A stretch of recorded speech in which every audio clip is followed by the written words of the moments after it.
Hey guys, it's YogiNurseSara. So I filmed some vlogging of my externship in the intensive care unit. I'm trying to kind of vlog my journey throughout this process of becoming an ICU extern.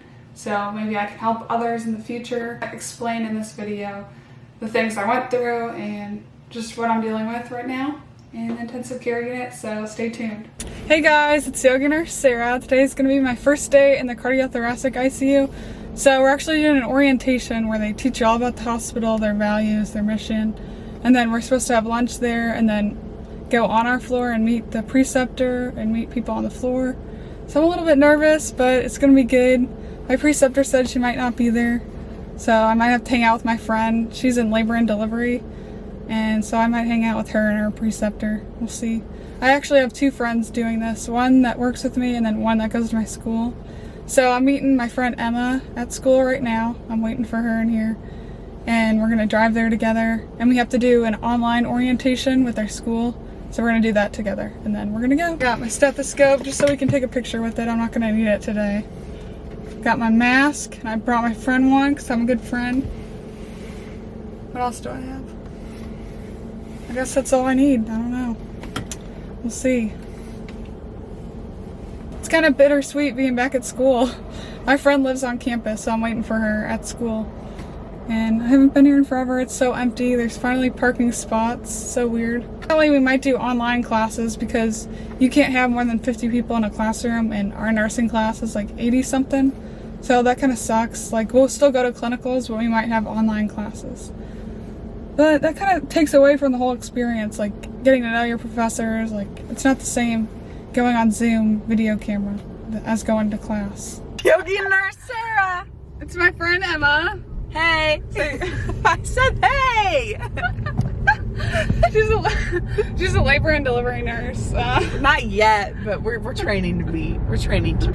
Anyway, so I'm planning on calling Emma if I have a code. Okay. She's gonna be helping me out. Yeah. I feel like I'm just gonna walk into a room and they're just gonna code on me. Don't call me. And I've never had someone code on me. Me neither. I've been working for a while and I haven't had someone code. Why are you whispering? I don't know. I don't want to get in a car wreck. I won't crash us. Jesus. You have all faith in me. Hey guys, I'm here on my first day for the Cardiothoracic ICU. Sitting in the parking lot. I'm super early. I woke up at 3:45. Couldn't sleep last night, and I knew I had to get up at least by 4 o'clock because, oh my gosh, this place is huge. I have to ride the shuttle over. It might take 20 minutes to take the shuttle over, and I did not want to be late on my first day, and I don't want to get lost.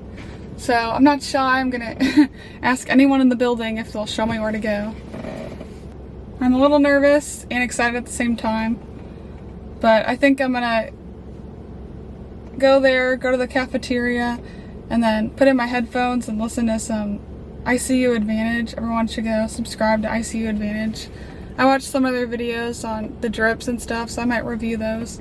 So I kind of know what I'm doing. I feel like I know nothing, especially for the CT ICU. It's like, they say it's a really steep learning curve. And I saw someone come out of the ICU there yesterday with like 5 drips. So we'll see. I was a little upset that I didn't get to go to my unit yesterday, but it's fine because I'm going today. Anyways, this girl in my externship already got to see like a baby getting born. It's like, oh my gosh, wow. I was really surprised because most of the people in my externship are from different states, like rather than from St. Louis like me. So yeah, there was more people out of state than in state, I think. My stethoscope, I'll put that on. I'm nervous my preceptor is gonna be mean or just have like a bad vibe, because I can feel people's vibes. I'll be able to tell if she's like a genuine person. Except I can't see her facial expression because she'll be wearing a mask, so that kind of sucks. And yeah, wish me luck on my first day. Hey guys, it's Sarah. I'm back. I wanted to give you an update on how my externship went.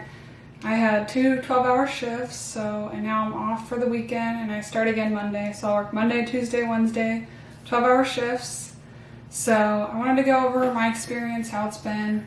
It's been like a crazy shift in what I'm used to working on the floor. I've floated to millions of floors in the hospital, all the floors in the hospital besides the ICU, and it's just a lot different. Like, it's crazy how different. I thought I'd be like prepared and everything for everything that would go on, but unfortunately I was not, because it's just a whole other battlefield in the ICU. Like, I'm in the most intense ICU at my hospital. It's a ginormous hospital, magnet hospital, level 1 trauma center.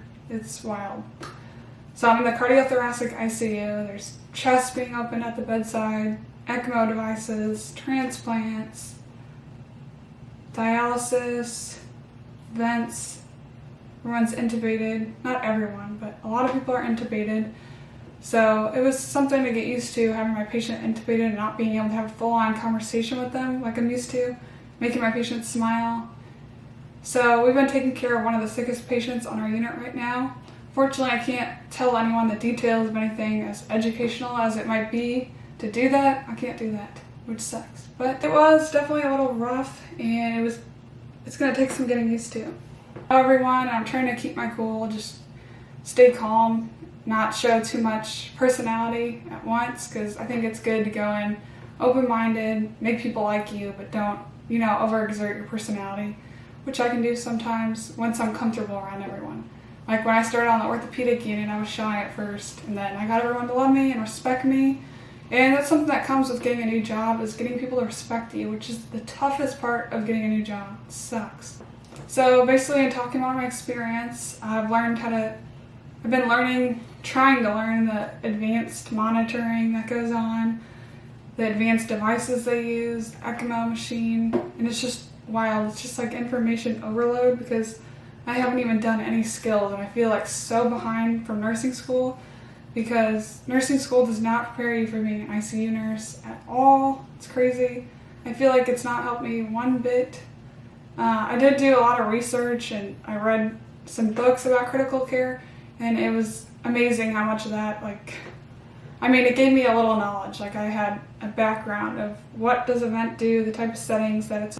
There's all these numbers on screens. Whew. Millions of lines coming from every direction of the body. I'm not used to that.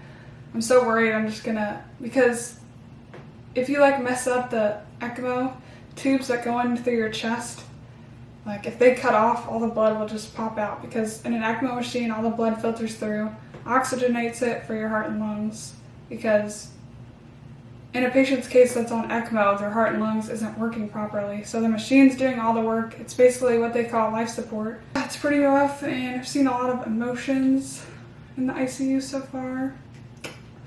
Upon myself, I'm not used to, it's just wild what these intubated patients go through. It's crazy. I wish I could explain more, but unfortunately I can't.